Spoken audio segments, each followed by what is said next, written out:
ইসলামী ছাত্র শিবির গুপ্ত রাজনীতি করে তাদের পরিচয় গোপন করে তারা ওইসব জায়গায় দখল করে নিচ্ছে। এটি সরাসরি দখলদারিত্ব কায়েমের মতো। ছাত্রলীগ যেভাবে করেছে ছাত্র শিবির ঠিক সেভাবে দখলদারিত্ব কায়েম করছে।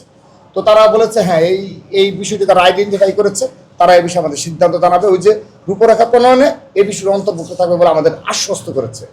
আর যদি কোনো সংগঠনের মাঝে গুপ্ত থেকে থাকে তাদেরকে বিচারের আওতায় নিয়ে আসতে হবে। তো তারা আশ্বস্ত করেছে এই কমিটিগুলো সবগুলি তারা জমা দেবে।